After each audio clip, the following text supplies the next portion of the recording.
Je m'appelle Skelly Kebna et je suis l'initiateur de la conférence Let's Talk About LGBTIQ+, qui vise à sensibiliser et à informer sur les réalités des personnes lesbiennes, gays, bisexuelles, transgenres, intersexes et queer. Donc, c'est sous vos applaudissements que je vais faire venir sur ces podiums Skelly Kebna.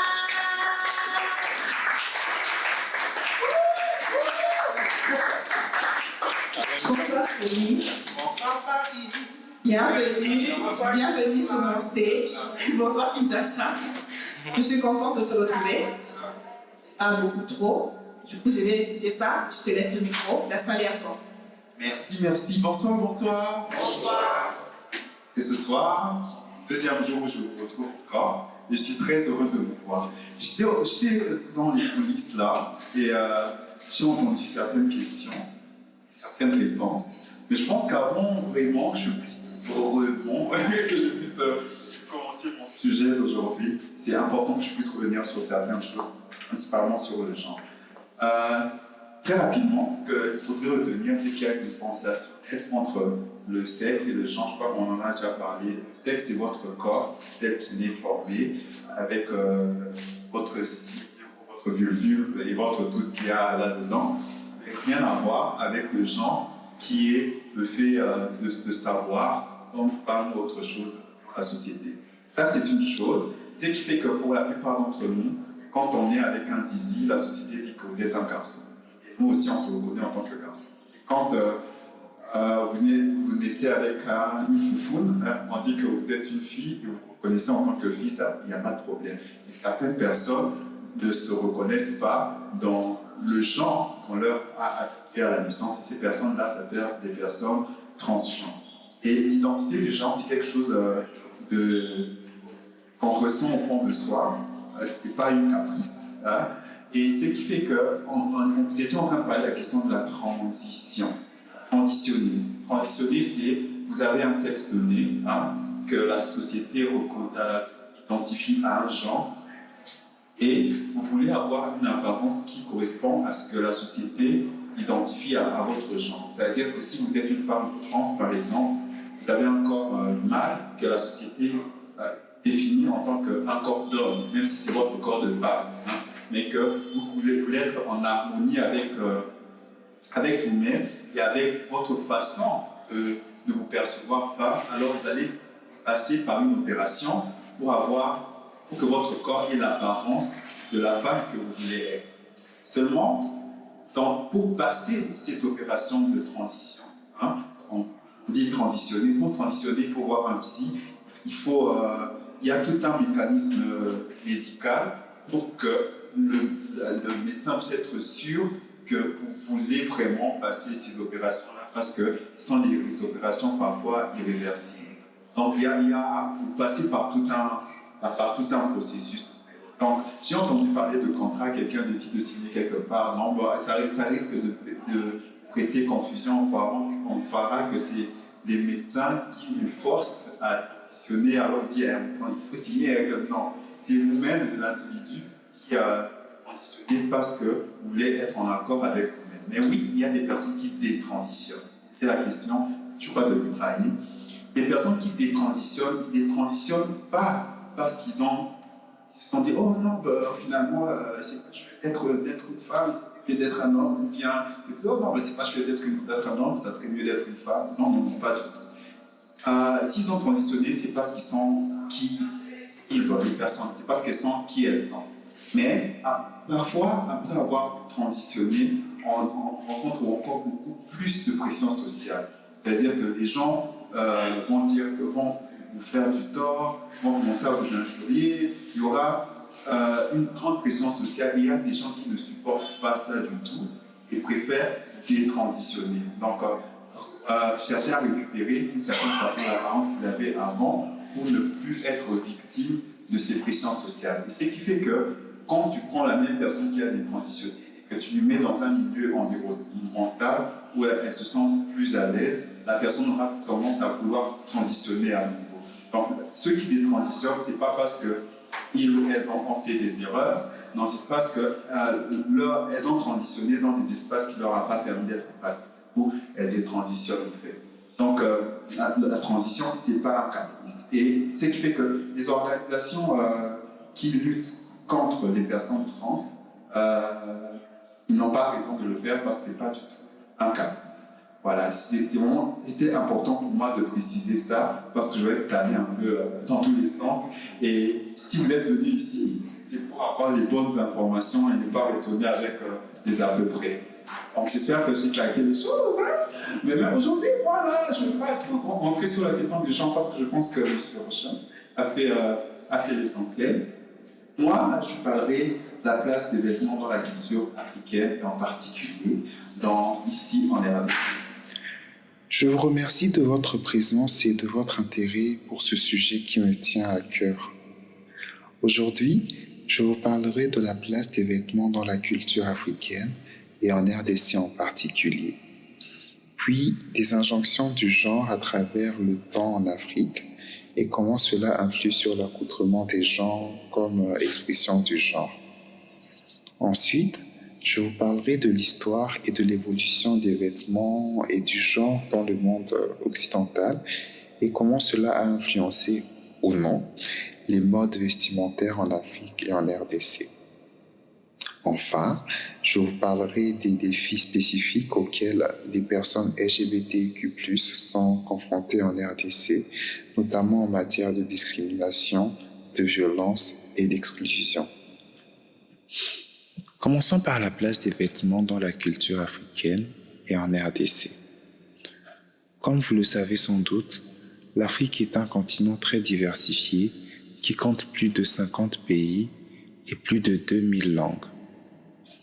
Il n'existe donc pas une seule culture africaine, mais une multitude de cultures qui se sont enrichies au fil des siècles par les échanges, les migrations, les influences religieuses, les colonisations et les indépendances.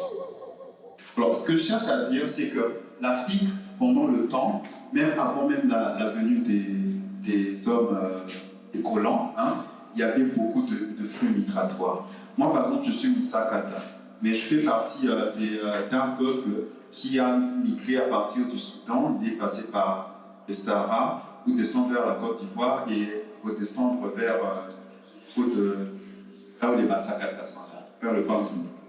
Et une partie de notre population se retrouve aussi en Angola, par exemple. Et quand je suis en train de lire, en termes de genre, en termes de culture, l'Afrique, même avant les colons, a subi beaucoup de métissage. Donc les différents peuples d'Afrique se sont mélangés à plusieurs reprises. Ça fait que plusieurs formes de culture ont été créées, plusieurs formes, façons de percevoir le genre ont évolué en Afrique. Donc, parfois, quand on dit c'est la culture africaine, ça n'a pas trop de sens parce qu'en Afrique, là, il y a beaucoup de cultures. Donc, il n'y a pas une culture. Et c'est important de savoir. Parce que quand on va te voir, ça, c'est pas africain. De quel africain vous parlez? Voilà. Les vêtements font partie intégrante de ces cultures car ils reflètent l'identité, l'appartenance, le statut social, la créativité et la résistance des peuples africains. Les vêtements sont aussi porteurs de sens et de symboles qui peuvent varier selon les contextes et les interprétations. En RDC, pays qui compte plus de 8 millions d'habitants et plus de 200 groupes ethniques, la diversité culturelle se traduit aussi par la diversité vestimentaire. Vous êtes d'accord avec moi, non? Alou, Babasa, la Teke, etc. Donc, quand on rentre souvent sur les questions vestimentaires, on en a des tas et des tas. Il existe des vêtements traditionnels qui sont propres à chaque ethnie ou région, comme le pan raffia chez les Kuba du Kassai ou le pan kikwembe chez les Luba du Katanga. Ces pans sont souvent tissés à la main avec des fibres végétales ou animales. teint avec des couleurs naturelles et ornés de motifs géométriques ou figuratifs. Ils sont portés lors des cérémonies rituelles comme les mariages, les fiançailles ou les intronisations.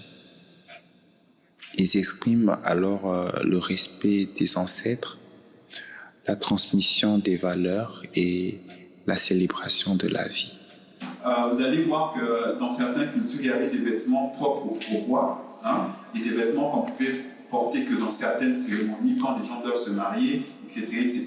Tout ça, ça montre un peu la richesse en termes de vêtements, mais aussi de genre. Pourquoi est-ce que je dis de genre? Parce qu'il y avait des vêtements qui pouvaient que se porter chez certaines personnes. Là, on montre en plein dans la question du genre. Et ce n'était pas parce qu'il y avait plusieurs types de vêtements que ces vêtements étaient portables par tout le monde. Ça avait toujours un sens en fonction du temps, en fonction du contexte, en fonction de la période.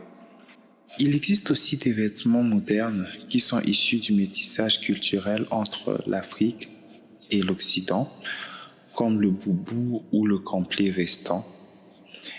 Ces vêtements sont souvent confectionnés avec des tissus importés ou produits localement, comme le wax ou le kitenge. Ils sont portés au quotidien ou lors des occasions spéciales comme les fêtes ou les manifestations politiques. Ils expriment alors la fierté nationale, l'ouverture au monde ou la contestation. Parlons du wax. Tout le monde, quand on arrive le jour de la fête de la femme, maintenant il faut la wax nayo, et tout le monde dit mais c'est africain, c'est notre façon de s'habiller. Mais les gens ne se rendent pas compte que ce textile-là n'est pas produit en Afrique et c'est produit aux Pays-Bas. On achète là-bas, on produit, après on dit que c'est... Oui, ça fait partie de notre culture, mais c'est pour ça qu'on parle du métissage. Et même quand vous partez aux Pays-Bas, là où c'est produit, quand eux-mêmes portent ça, ils se réfèrent à l'Afrique pour dire que c'est africain. Quand il y a des Africains qui viennent aux Pays-Bas, quand il y a des cérémonies, ils mettent des palmes là-bas. Mais ce sont des palmes qui sont produites par chez eux, mais ils identifient ça à l'Afrique. Donc, c'est en ça qu'on voit le métissage en termes de vêtements. Mais aussi le fait que ces vêtements-là, quoique métissés, on verra qu'il y a des palmes orientées. Pour ceux qui connaissent l'histoire des palmes, à l'époque, maintenant, je ne sais pas si ça existait, il y avait ceux qui osaient premier bureau, ils allaient notamment pour là, d'avoir bien un mot, on m'a raconté des choses comme ça. Qui connaît? Il y avait les palmes, ils avaient un combo d'amour. Vous savez pas? Mon mari est capable. Et quoi d'autre?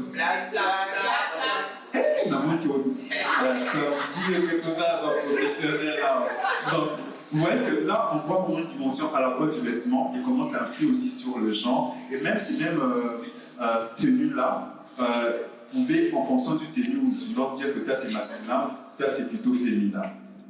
Enfin, il existe des vêtements alternatifs qui sont inspirés par les courants artistiques ou militants comme le SAP ou le mouvement LGBTQ+. Ces vêtements sont souvent composés avec audace et originalité en mélangeant les styles, les couleurs, les accessoires et les messages. Ils sont portés comme une forme d'expression personnelle ou collective, comme une affirmation de soi ou comme une revendication de droit. Ils expriment alors la créativité, la diversité ou la résistance. La symbologie, c'est quand même important d'en parler. Aujourd'hui, quand on dit ça, on voit seulement les gens qui font... Mais à l'époque, c'était aussi une façon de lutter parce que c'est le colon qui avait certaines façons de s'habiller et nous, les pauvres noirs, on ne pouvait pas s'habiller comme ça. Alors quand les créateurs, je ne pense pas que c'est Papa Wemba, ça vient de Brazzaville, quand ce mouvement-là a été importé, l'idée c'était, nous aussi, nous pouvons nous habiller comme Monsieur Leblanc et tout. C'était une façon de casser un peu l'emprise de l'idée coloniale dans la tête. Donc la sapologie, au-delà d'être très artistique, ça a aussi une dimension d'engagement, une dimension de libération de qui nous sommes, de notre identité, de notre africanité d'une certaine façon, en fait. Voilà. Toujours en rapport avec le genre, parce que je me rappelle que le genre, au-delà du fait de ce que c'est comment d'être un homme ou une femme, c'est aussi comment est-ce qu'en tant qu'homme, en tant que femme, en tant que qui vous êtes, vous évoluez dans la société. Passons maintenant aux injonctions du genre à travers le temps en Afrique. Le genre n'est pas déterminé par la biologie, mais par la culture, l'histoire, la société et l'individu. Le genre peut être vécu et exprimé de multiples façons qui ne se limitent pas aux deux options binaires de masculin et féminin. En Afrique, il existe une grande diversité de conceptions et de pratiques du genre qui varient selon les époques, les lieux, les cultures et les contextes. Il n'existe pas une seule norme de genre, mais une pluralité de normes qui sont souvent négociées, contestées ou transformées. Les vêtements jouent un rôle important dans la construction et la communication du genre, car ils sont porteurs de signes distinctifs ou ambigus, de codes implicites ou explicites, de conventions sociales ou individuelles.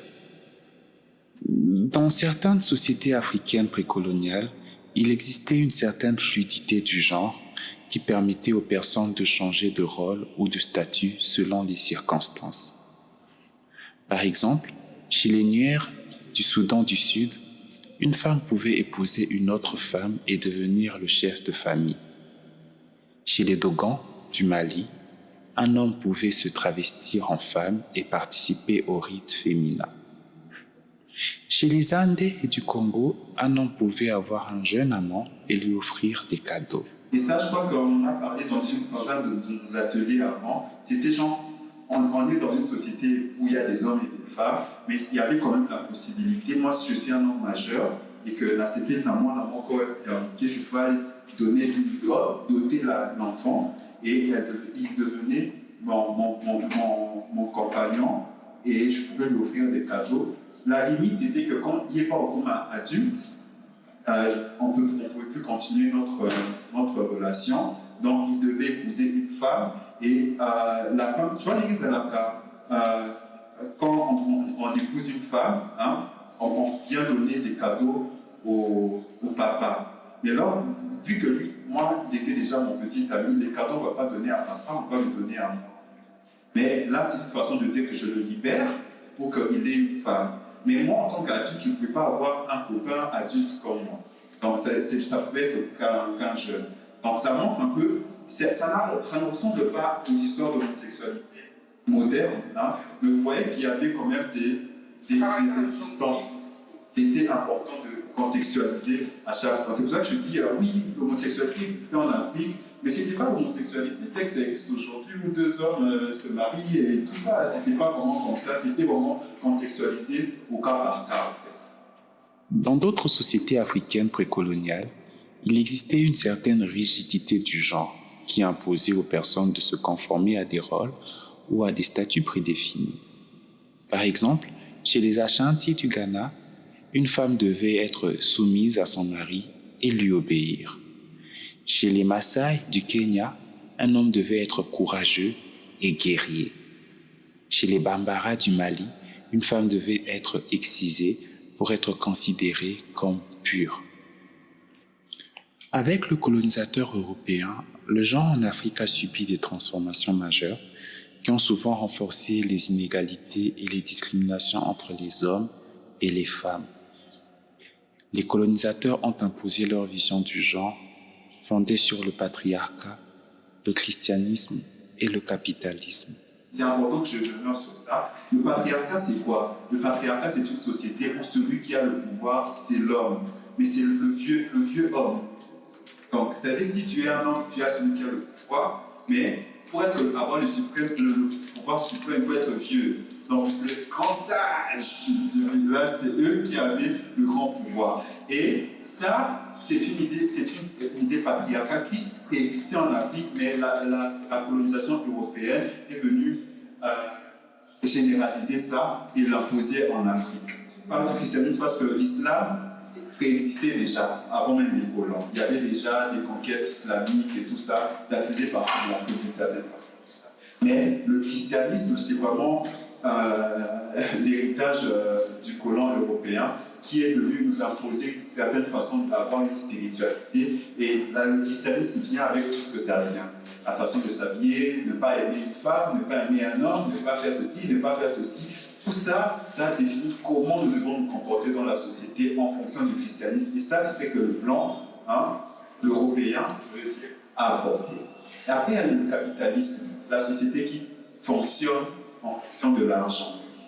Ça, c'est le capitalisme et c'est quelque chose qui est venu, qui a été soudé, si je peux dire, consolidé avec la venue européenne.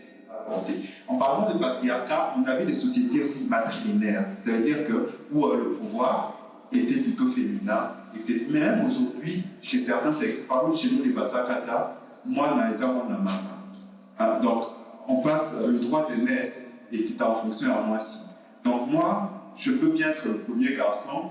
S'il y a une fille après moi, c'est la fille qui viendra là, qui va perpétuer le nom de la famille, ça ne sera pas moi. Même si à moi, on va me donner un certain nombre de pouvoirs, mais le pouvoir, c'est d'abord la femme. Donc ça, c'était des sociétés qui existaient en Afrique, mais que l'Europe, en venant, a un peu pour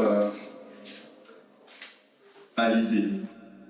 Ils ont dévalorisé les cultures africaines qu'ils considéraient comme primitives, barbares ou déviantes. Et ça, là, il y a même des écrits. Les Blancs, quand ils sont arrivés ici, ils nous ont vus avec nos pratiques entre guillemets homosexuelles et un peu ouvertes. Et avec leur christianisme, ils se sont dit non, c'est satanique, c'est démoniaque, on doit les emmener la Bible, on doit tout changer. Ça, ils se comportent comme des barbares, comme des primitifs et tout ça. Et il faut changer tout ça. Et tout ça a changé parce qu'ils ont dit que tout ce que les Africains faisaient, c'était barbare, c'était pas très intelligent, c'était déviant et tout. Et ça a aussi des répercussions dans notre façon de parler du genre ici. Ils ont aussi exploité les ressources humaines et naturelles en créant des systèmes de domination et d'oppression. C'est aussi ce qui s'est passé avec au Rwanda à l'Est, avec les Tutsis et les Bahutu. C'est ça, où c'était un peuple qui vivait entre guillemets en harmonie. Ils ont créé tout un système pour qu'il y ait des guerres entre eux et des mésententes et tout ça. Ça aussi, c'est héritage colonial. Les colonisateurs ont ainsi introduit des lois et des normes qui ont modifié le rapport de genre en Afrique. Par exemple, ils ont interdit ou réprimé certaines pratiques traditionnelles comme le mariage entre femmes ou le travestissement rituel.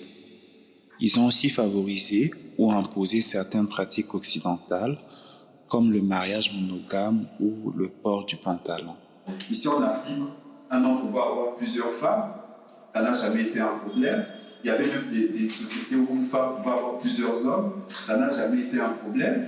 Mais eux, quand ils arrivent, ils disent non. Ce qu'il faut faire, c'est monogame. Et c'est entré dans notre culture. Aujourd'hui, nous sommes monogames, n'est-ce pas? Voilà. À part ça, il y avait aussi la question du pantalon. Avant, on ne portait pas forcément, on ne portait même pas, nos tenues n'étaient pas tournées pantalon et tout, mais la logique que les filles doivent s'habiller en jupe et en robe et les garçons en pantalon, en culotte, ça vient encore une fois de plus de monsieur, madame européen. Ils ont enfin créé ou accentué certaines inégalités socio-économiques en privilégiant l'éducation des hommes ou en exploitant le travail des femmes.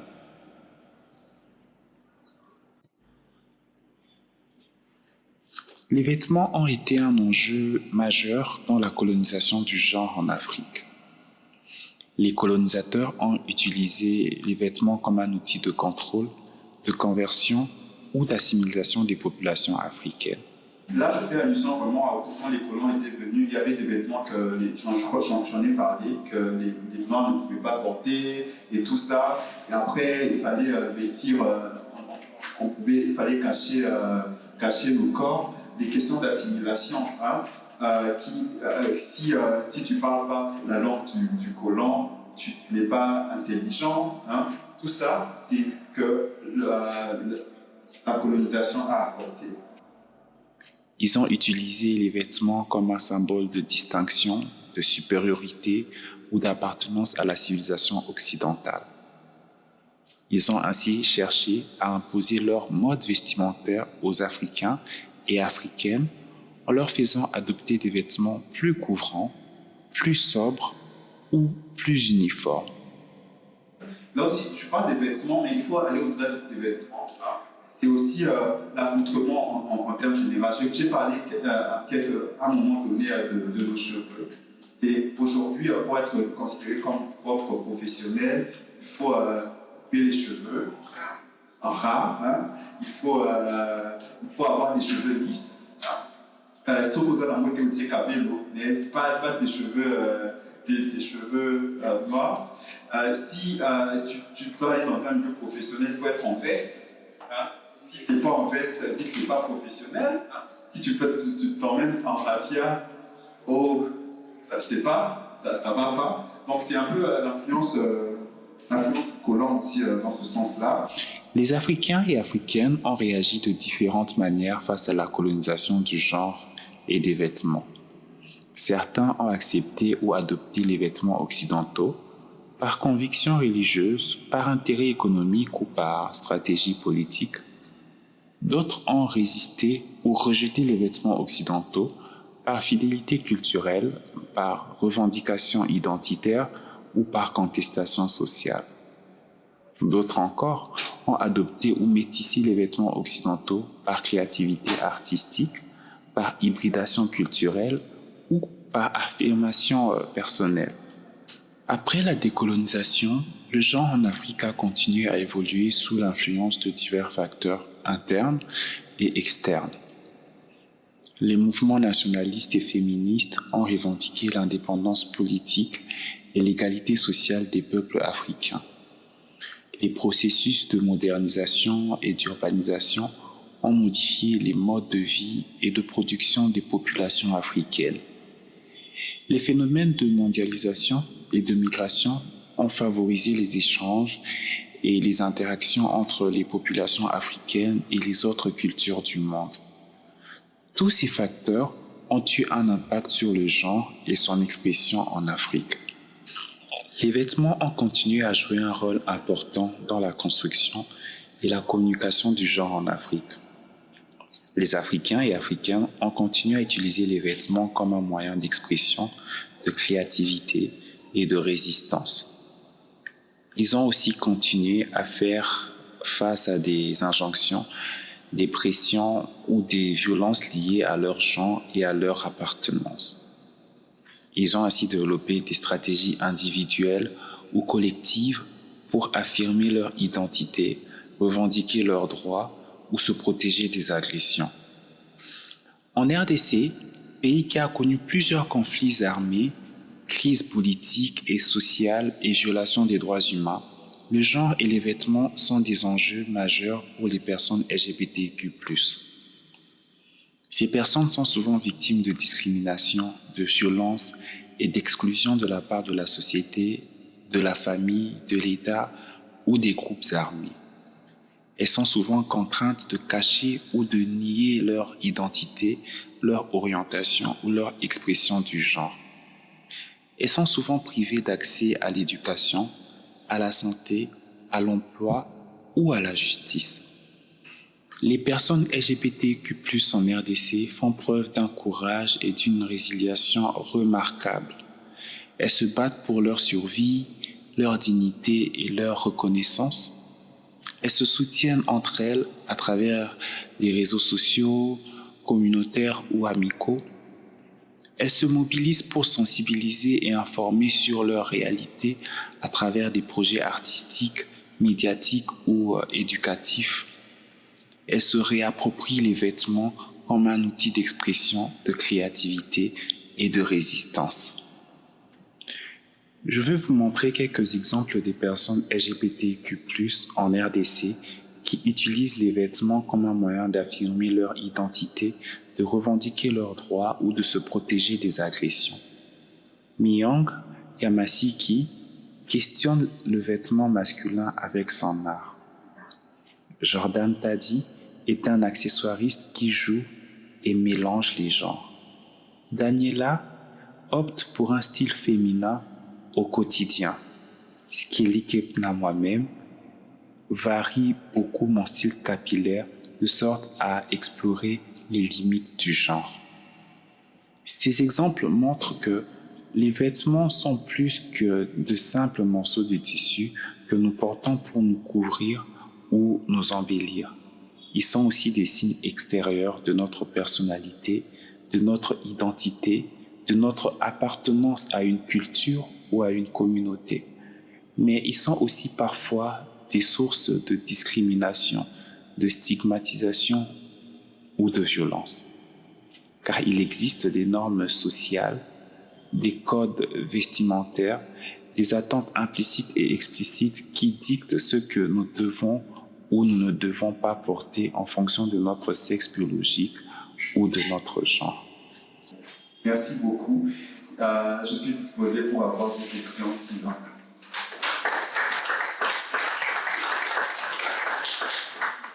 Alors, j'allais juste essayer de poser une question par rapport à la Grèce antique. L'homosexualité par rapport à la Grèce antique, l'image de la Grèce antique, par rapport aux limitations prévues dans l'aspect objectif des relations et par rapport aux sociétés africaines. Ils étaient très similaires. Elles étaient assez similaires. Par exemple, dans la Grèce antique, j'ai lu, on dit que l'actif qu'on appelle aujourd'hui, donc dans le terme politiquement correct, l'actif devient plus âgé que le passif. C'est un peu comme on a là, on dit par exemple le roi devrait avoir un amant plus jeune. Donc on suppose que l'amant plus jeune était le passif. Bien les asins étaient dotés, mais un homme jeune. Voilà, c'était assez similaire. Mais je pense que, je ne sais pas si tu penses que ces rôles-là, cette attribution-là, avaient juste un lien en rapport avec la position de la personne dans la société. C'est-à-dire, par rapport au rôle du roi, devait avoir une possibilité d'injonction, devait avoir impérativement le jeune enfant. Non, ce n'était pas une injonction. L'homme qui voulait avoir un petit ami le pouvait, qu'il soit roi ou pas. Mais à condition que ce petit ami-là soit jeune. C'était aussi vu d'une certaine façon comme une façon de l'introduire à la vie adulte. Quand il va à mieux être homme, c'est que quand il devient adulte, ça n'est plus possible, il doit trouver une femme en fait. C'est vraiment ça. Donc, mais faire une comparaison en fonction de périodes, c'est biaisé. Même si les sentiments sont les mêmes, les constructions du genre varient d'un milieu à un autre, d'une période à une autre. Il y a souvent des difficultés de faire des similaires.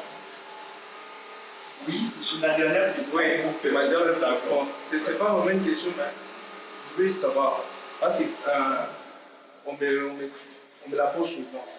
On nous reproche, nous, les personnes LGBT, que nous sommes un peu trop rebelles. Un quoi? Un peu rebelles. Et c'est bien. Rebelles pourquoi? Parce que vous avez montré le Jordan, qui fait des bijoux pour hommes. Ça sort de l'ordinaire. Ouais. Même votre coiffure, ça quitte un peu l'ordinaire. Ouais.